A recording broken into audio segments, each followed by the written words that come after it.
Amis pêcheurs à la mouche, bonjour. J'en profite d'un petit tour à la pêche. Quelques ombres, voilà, je suis en place. Je vous mens pas, toujours la même méthode. Fil bicolore Rio 18 centièmes qui crache. Une CC1 en pointe. Et c'est pas mal, ça commence à se réveiller un peu, les ombres. Alors je voulais faire un point, tant que je suis au bord de l'eau, dans un magnifique cadre, sur les coloris de billes que j'ai en ce moment sur les séries limitées.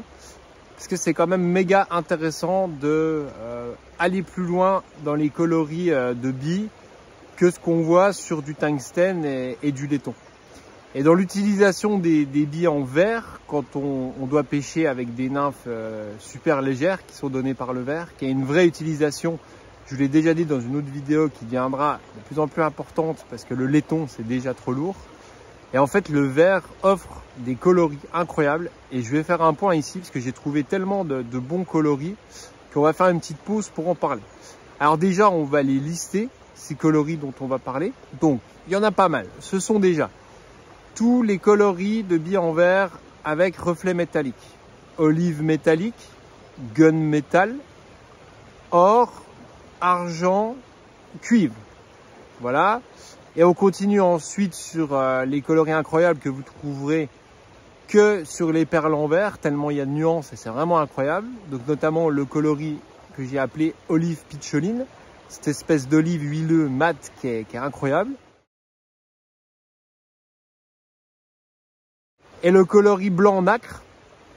Et pourquoi blanc nacre? Parce que n'y a pas de billes nacrées en fait sur le tungstène ou le laiton. Et c'est toujours pareil, même s'il y a un coating, il s'enlèvera.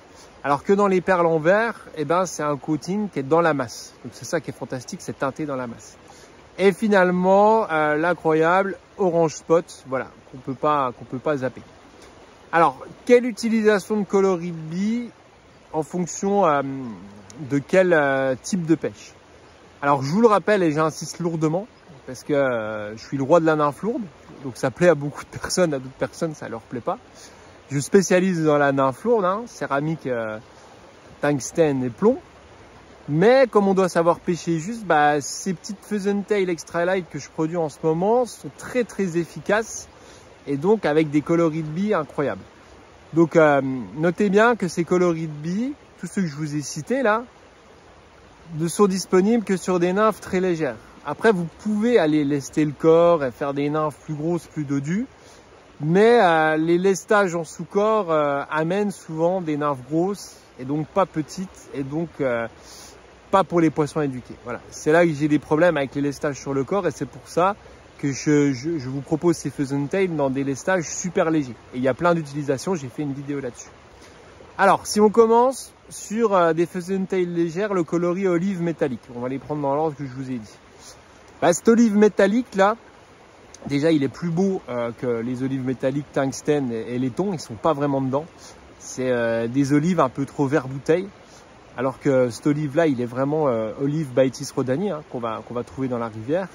Alors, je le pêcherai pas sur des poissons super éduqués. Voilà.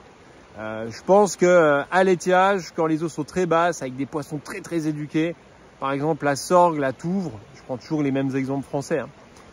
Ça, c'est déjà trop flashy, trop voyant. Tout ce qui est reflet métallique, à part le gun metal, le gris, moi je pêcherai pas ça sur des poissons éduqués. Voilà. Il y a des coloris beaucoup plus prenants sur des poissons éduqués comme l'olive pitcholine. Je trouve que c'est une bonne nymphe d'eau basse, voilà, en pêche au fil dans des rivières comme derrière moi avec un niveau classique en pêche à l'indicateur ou alors sur des poissons faciles en nymphe à vue en eau claire. Voilà. Si vous allez en Autriche ou au Colorado, une petite pheasant tail comme ça, bi-olive métallique, c'est le top. Mais c'est quand même assez voyant, il y a du reflet. Voilà. Par contre, si on prend le suivant, le gun métal, là, c'est quand même sympa parce que c'est très sombre, il y a vraiment un poil de reflet. Et c'est un coloris tungstène pur, c'est le même coloris que du tungstène pur. Et moi, j'ai vu beaucoup de bons pêcheurs pêcher avec ça. Et au fil, à l'indicateur et à vue. Donc, et dans les situations compliquées, avec des eaux très claires et des poissons retors, et en sauteuse, en info au fil quand c'est à l'étiage, quand c'est bas. Donc voilà pour le gun métal, malgré qu'il ait des reflets métalliques, je trouve qu'il est très bon en petite taille comme ça, 18 sur des poissons éduqués. Tout le laïus que je vous fais là, ça fait des excellentes nymphes de réservoir. La semaine dernière, j'étais en En réservoir, j'ai pris cette belle arc-en-ciel avec une Pheasant Tail Extra Light bille blanc nacre. Voilà, ça se voit très bien en réservoir dans les eaux sombres. Donc moi, ça me plaît bien. Si on continue, donc le triptyque or, cuivre, métal, le grand classique qui est utilisé depuis peut-être plus de 50 ans, depuis peut-être 70 ans, ces coloris sont utilisés dans les nymphes à billes. Bah, ça marche, mais pareil sur les poissons retors. Alors oui, en micro-taille, une bille or, pourquoi pas. Sur une nymphe taille 22, moi j'irais sur de la bille or. Mais ça a tellement été vu et revu, le argent, cuivre, or, c'est vraiment le triptyque métallique, hein, que dans les pêches à vue de poissons très compliqués, dans les pêches à l'indicateur, par exemple si vous pêchez la sorgue à l'étiage, ou la touvre, ou la loue, ou le doux, ou la ribnique à 2 nymphes, avec une grosse nymphe en pointe, voilà, c'est toujours le concept de nymphe évolution, une nymphe qui laisse fort en pointe et une petite sauteuse au-dessus, bah, évitez quand même toutes ces billes métalliques classiques parce que c'est vu et revu, quoi. Quand vous voyez les coloris que je vous propose à côté avec de l'olive pitcholine ou même les Pheasant Tail furtive avec une bille noire, je pense que ça passera beaucoup mieux. Ces coloris métalliques, ils envoient de la visibilité, alors ça fait des nymphes très belles, c'est magnifique, hein, les reflets or, les reflets cuivrés, les reflets argent, mais c'est pas pour ça que ça va pêcher les poissons suréduqués. Enfin, c'est ma sauce, comme d'habitude. Il y a des grands pêcheurs qui pêcheront peut-être des poissons éduqués à la bille or. En tout cas, moi, je fuis la bille or, argent et cuivre pour les poissons suréduqués.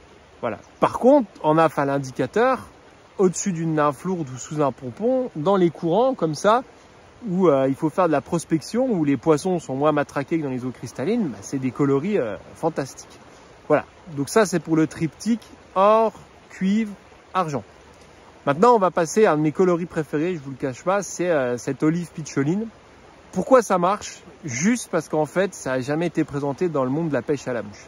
C'est pas en fait le coloris olive qui est magnifique qui marche. C'est-à-dire que ce coloris-là, on ne peut pas l'avoir avec des coatings tungstène et laiton.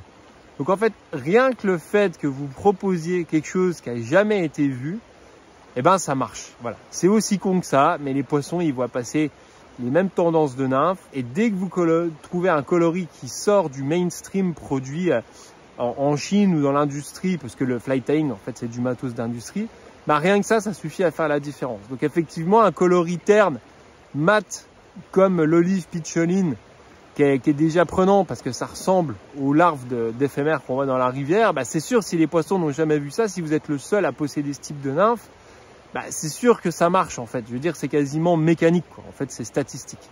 Et comme moi, je fais une petite production, que je suis une petite entreprise, bah, mes nymphes, elles sont pas répandues dans le monde entier. Donc, vous avez une chance énorme de pêcher avec des petits trucs pas vus souvent parce qu'il faut les importer du Japon, faut bien les monter, faut les monter en léger, faut pas que les nymphes se détricotent. Puis, il faut aussi trouver une nymphe évolution au recoin de l'internet parce que je crie pas sur tous les toits que je fais des nymphes avec des coloris très prenants. Je le fais aussi pour moi, pour que tout le monde ne pêche pas avec des nymphes différentes sur les spots où je pêche. Donc voilà, l'olive pitcholine, là, c'est mon coup de cœur. Regardez ça, c'est tellement magnifique. Enfin, c'est l'olive parfait, quoi. Surtout avec peu de reflets. Donc ça, c'est des micro-nymphes excellentes en sauteuse dans tous les endroits compliqués. Tous les endroits où les poissons sont surpêchés, bah, vous pêchez les courants comme ça derrière moi avec une petite sauteuse bille olive pitcholine et c'est sûr que ça fera la différence. Surtout que je vous les propose en taille 18. Avec un cerclage hyper discret qui se voit quasiment pas, donc vous êtes au top de la micro-nymphe Pheasant Tail. Voilà. Et pour finir, l'orange spot et le blanc. Alors on va commencer par le blanc nacré, j'insiste, parce que tous les blancs sont des blancs peinture en fait, que vous voyez sur le laiton ou le tungstène. Alors c'est bien, ça se voit, ça marche, mais une fois de plus, on apporte une nuance avec ce petit couleur nacre là, et c'est très prenant, très beau. Alors c'est vrai que c'est beau pour les yeux du pêcheur, mais là il y a une visibilité de dingue, quoi. C'est blanc avec du reflet. Donc surtout dans les eaux sombres derrière moi, là, sur des rivières comme Allier, Dordogne, Sioule. Alors ça en sauteuse, sur des poissons éduqués dans les pêches de rivières sombres, le blanc c'est une tuerie. En taille 18, c'est petit, c'est une tuerie, quoi. Voilà. 18, c'est bien en sauteuse pour pêcher les ombres et les truites dans les rivières sombres parce que quand tu prends un gros spécimen, bah, tu arrives à le sortir, quoi.